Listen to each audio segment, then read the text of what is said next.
इयत्ता 8वीची 15वी कविता आहे आणि ती म्हणजे आळशी. बघा, शेतकऱ्याच्या अपार कष्टाचं चित्रण या ठिकाणी हनुमंत चांदगुडे या कवींनी केलंय. शेतकऱ्याच्या अपार कष्टातून नभालाही पाजर फुटतो, त्याच्या परिश्रमाला पावसाच्या रूपानं फळ मिळत राहतं आणि भरघोस पीक यावं म्हणून शेतकरी रात्रंदिवस चिखल पाण्यामध्ये राबत असतो, कष्टत असतो आणि त्यामधूनच येणाऱ्या अन्नधान्यावर, पिकावर जगाचं पालन पोषण माझा बळीराजा अर्थात शेतकरी करत राहतो. आणि त्यामुळेच जगाचा जो पोशिंदा आहे, लाल बहादूर शास्त्री यांचा एक नारा होता, जय जवान जय किसान. या देशाचा जवान जर सुखी झाला आणि बळीराजा शेतकरी जर सुखी झाला तर खऱ्या अर्थानं जग सुखी होईल. आणि म्हणून शेतकऱ्यांविषयी आपण कृतज्ञ असलं पाहिजे. सीमेवरती जवान आपल्यासाठी लढतायत, त्यांच्यासाठी कृतज्ञता आपण व्यक्त केली पाहिजे. आणि शेतकरी जगाचा पोशिंदा आहे. आज शेतकऱ्यामुळेच जगाचं अन्नधान्याची निर्मिती होते, हेच या कवितेतून स्पष्ट होते. प्रस्तुत कविता भेगा भुईच्या सांडताना या काव्य संग्रहातून कवी हनुमंत चांदगुडे आधुनिक कवी आहेत.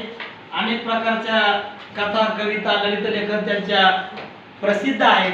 भेगा भुईच्या सांडताना या काव्य संग्रहातून ही कविता त्यांनी घेतली आहे. भेगा भुईच्या सांडताना हा एक कविता संग्रह आहे आणि या कविता संग्रहातूनच त्यांनी ही कविता घेतलेली आहे. बाळांनो, विद्यार्थ्यांना खऱ्या अर्थानं कविता तालासुरात म्हणता यावी. कवितेबद्दल सहजपणे कविता पाठ व्हावी, तिच्यातली रूपकात्मकता, तिच्यातलं जे स्पष्टीकरण आहे ते त्यांना समजावं म्हणूनच या ठिकाणी फक्त इयत्ता 8वीच्या वर्गातील विद्यार्थ्यांना या ठिकाणी कविता तालासुरात म्हणता यावी, कवितेचं स्पष्टीकरण व्यवस्थित राहावं आणि कवितेबद्दल विद्यार्थ्यांना, विद्यार्थिनींना आवड निर्माण व्हावी, यासाठीच हा छोटासा प्रयत्न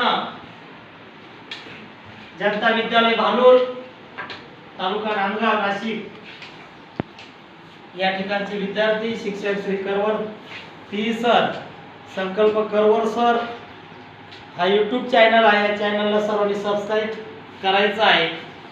बघा, प्रत्यक्षात आपण कविता बघणार आहोत. पान नंबर 25, कविता आळशी. गीताचे बोल आळशी.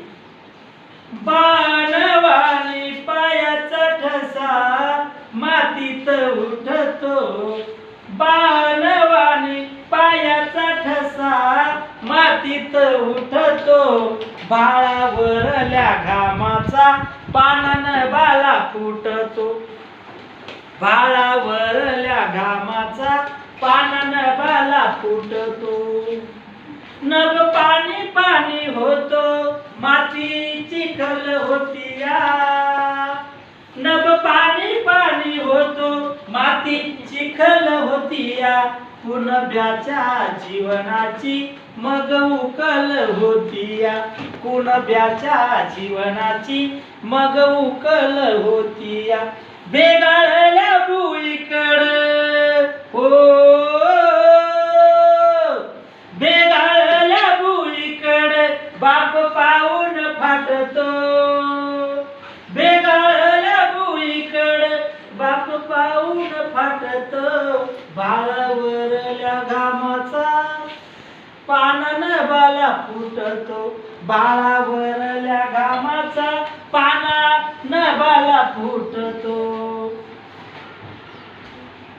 हात पायाला चिखल बाप घामामध्ये ओला, हात पायाला चिखल बाप घामा ओला पीक पाऊन शिवारी थवा पाखरांचा आला पीक पाऊन शिवारी थवा पाखरांचा आला बाप आरोळी मारता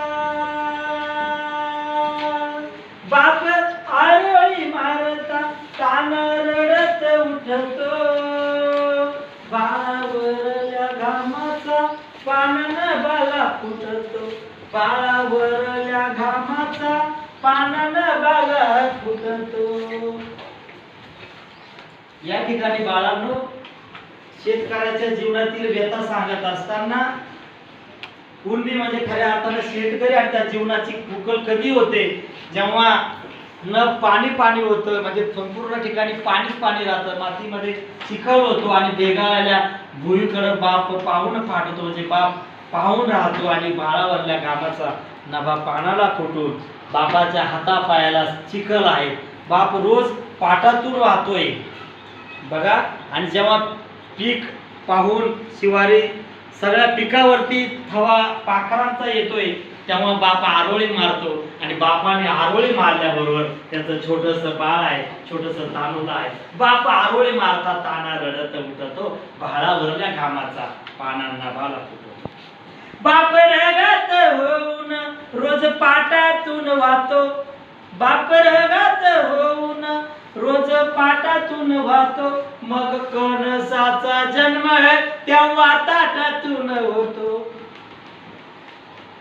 दाणे कणसाला येता बाप हुरड्या वाटतो हो दाणे कणसाला येता बाप हुरड्या वाटतो बाळावरल्या घामाचा पानानं बाला फुटतो बाळावरल्या घामाचा पानानं बाला फुटतो बाप त्या शेतीमध्ये अहोरात्र दिन रात्र काबाड कष्ट करत असतो पाटामध्ये तो रगात होऊन म्हणजे एकदम समरस होऊन आपलं जीवाचं पाणी करून हाडाचं काढा करून रक्ताचं पाणी करून तो अहोरात्र मेहनत घेत राहतो बाळांनो आणि मग अशा प्रकारची अहोरात्र रात्रंदिन शेतकरी बाप शेतीची मशागत करतो आणि तेव्हा कुठं कणसाचा जन्म आपल्या ताटातून होतो दाणे कणसाला आल्यानंतर बाप संपूर्ण गावामध्ये हुरडा वाटतो भाळावरल्या घामाचा पानांना बाला फुटतो येता भरात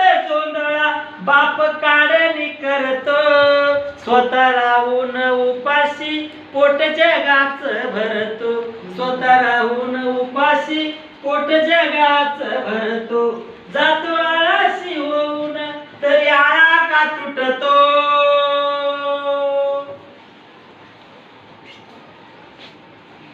जातो आळाशी होऊन तरी आळा का तुटतो बाळावरल्या घामाचा पानांना बाला फुटतो बाळावरल्या घामाचा पानांना बाला फुटतो बाणवानी पायाचा ठसा मातीत उठतो बाणवानी पायाचा ठसा मातीत उठतो बाळावरल्या घामाचा पानांना बाला फुटतो बाळावरल्या घामाचा पानांना बाला फुटतो बाळावरल्या घामाचा पानांना बाला